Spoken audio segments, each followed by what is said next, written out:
ગેરકાયદેસર ખનન સામે કલેક્ટરની ઢીલી નીતિ જોવા મળી રહી છે। એમની ઓફિશિયલી પેજ પર કાર્યવાહી સંદર્ભેના ફોટા મુકાતા ફરી એકવાર ચર્ચાનો વિષય બનતો જોવા મળ્યો। કાર્યવાહી કર્યા બાદ ક્યાંક ને ક્યાંક અસમંજસ સર્જાઈ હતું, કેમ કે એ વિસ્તારમાં પકડાયેલા જે વાહનો હતા તે કચ્છના એક ધારાસભ્યના પુત્રના નજીકના હોવાની વાત સામે આવી રહી છે। આ કાર્યવાહીના ફોટા મૂકવામાં આવ્યા હતા, પરંતુ આ ફોટાની અંદર જે ધારાસભ્યના પુત્રોના વાહનો અથવા તો પુત્રને જોડતા સંબંધીઓના જે વાહનો હતા તેના ફોટો મૂકવામાં નથી આવ્યા। અધિકારીની રીતે કામ કરવું જોઈએ, ધારાસભ્ય કેમ થોડું કામ કરવું જોઈએ? ગંભીર સવાલ છે આ તો। ધારાસભ્યના પુત્ર વાહનો ઝડપાયા બાદ ક્યાંક ને ક્યાંક તંત્રને એવું લાગ્યું હોય કે આ કદાચ અમારાથી કામગીરી થઈ ગઈ છે, અને ત્યારબાદ સમગ્ર જે ઘટનાને ઢાંક પીછોડો કરવા માટે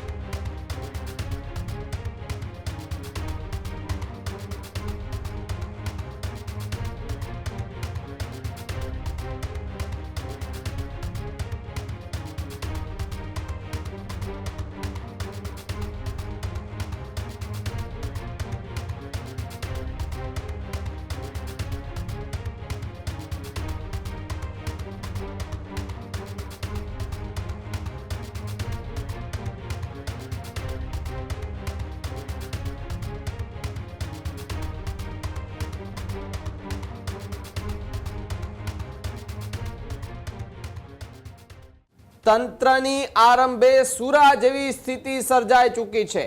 ગેરકાયદેસર ખનન સામે કલેક્ટરની ઢીલી નીતિ જોવા મળી રહી છે। નખત્રાણા નજીક પકડાયેલા ડમ્પરની કોઈ પણ વિગતો ન આપવામાં આવી હોવાની વાત કચ્છના એક ધારાસભ્યના નજીકના સંબંધીઓના ડમ્પર હોવાના કારણે વિગતો ન આપીનો દાવો કરાઈ રહ્યો છે। જ્યારે થોડા દિવસો પહેલા બંધ બારણે થયેલી કાર્યવાહી હવે ચર્ચાનો વિષય બની રહ્યો છે। કરોડોના દંડના ફોટા સોશિયલ મીડિયા પર ન દેખાતા અનેક ચર્ચાઓ થઈ રહી છે। નખત્રાણા નજીક રેતીના ગેરકાયદેસર પરિવહન સામે કાર્યવાહી બાદ અસમંજસની સ્થિતિ જોવા મળી રહી છે। કલેક્ટર જે કચ્છના કલેક્ટર છે એમની ઓફિશિયલી પેજ પર કાર્યવાહી સંદર્ભેના ફોટા મુકાતા ફરી એકવાર ચર્ચાનો વિષય બનતો જોવા મળ્યો।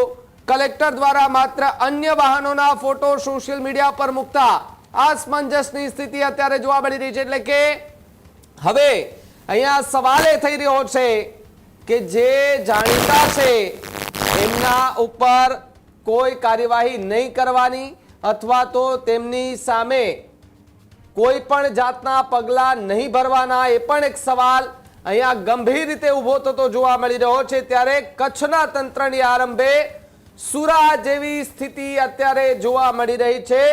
કચ્છના એક ધારાસભ્ય છે જેમના નજીકના કેટલાક સંબંધીઓ છે તેમના ડમ્પર હોવાની વાત હાલ જે છે તે સામે આવી રહી છે।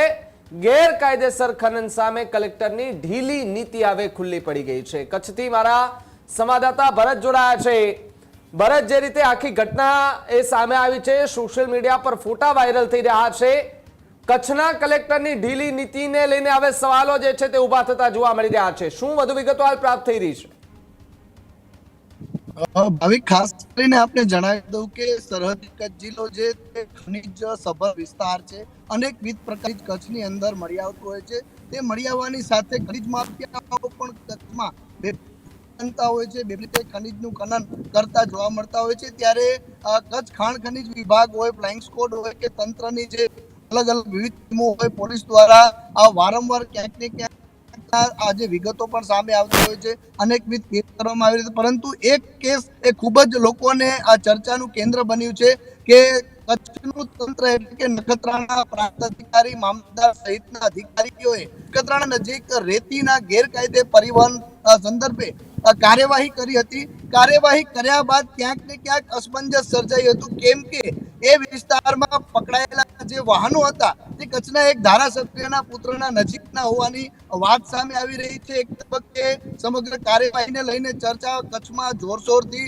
સામે આવી હતી। દંડાત્મક કાર્યવાહી પણ ખાણ ખનિજ વિભાગ દ્વારા કરવામાં આવી રહી હતી. પરંતુ જ્યારે એક તબક્કે જાણવા મળી રહ્યું છે કે કચ્છ કલેક્ટરના જે ઓફિશિયલી પેજ છે તેના પર કાર્યવાહીની વિગતો શેર કરવામાં આવી હતી.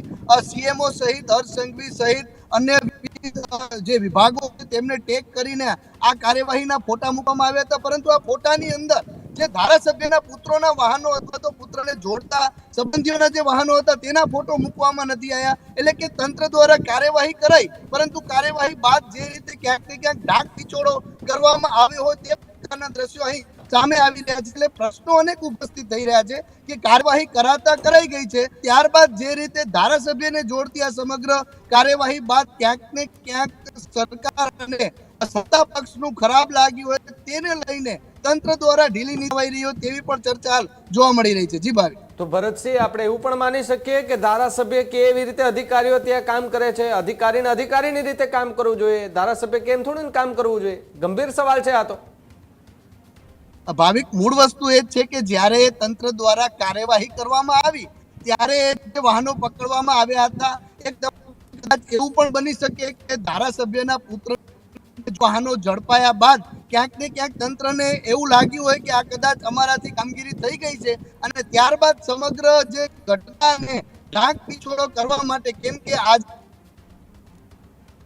અમારા સુધી પહોંચતી હતી વિડીયો એ લગભગ ઘટનાના ત્રીજા કે ચોથા દિવસે મીડિયા સમક્ષ અથવા તો સોશિયલ મીડિયામાં સામે આવ્યા હતા. એ પણ કચ્છ કલેક્ટરે તો પોતાના એ ધારાસભ્યને જોડતા જે વાહનો છે, ધારાસભ્યના પુત્રને જોડતા જે વાહનો છે, ધારાસભ્યના પુત્રને જોડતા જે વાહનો છે તેના ફોટા મૂકવાનું ટાળ્યું છે. એટલે સીધો સવાલ થાય છે કે કચ્છ કલેક્ટરને માત્ર જે અન્ય વાહનોના ફોટા જ મળ્યા હશે, ધારાસભ્યના પુત્રને જોડતા સંદર્ભના જે ગાડીઓ વાહનોના ફોટા નહીં આપવામાં આવ્યા હોય કે પછી કલેક્ટર નીચેની હરોળના જે અધિકારીઓ છે તે ક્યાંક ને ક્યાંક કલેક્ટર સાહેબને ઊંધા ચશ્મા તો નથી પહેરાવી ગયા. અનેક પ્રશ્નો અહીં કચ્છમાં લોકમુખે ચર્ચાઈ રહ્યા છે. ખેડૂત ભાઈઓ છે ખેતરમાં ડ્રોન ઉડાવતા હોય છે ત્યારે આપણે એક પ્રશ્ન સતાવતો હોય છે કે જે આપણે અત્યાર સુધી જીપીએસ ટેકનોલોજી વાળા ડ્રોન વાપર્યા છે, જેથી કરીને મોબાઈલ ટાવર છે અથવા તો હાઈ ટેન્શન લાઈન પસાર થતી હોય, કોઈ વૃક્ષો હોય, ત્યારે જે જીપીએસ ટેકનોલોજી વાળા ડ્રોન છે એમાં ટકરાય અને ટ્રેસ થાય છે.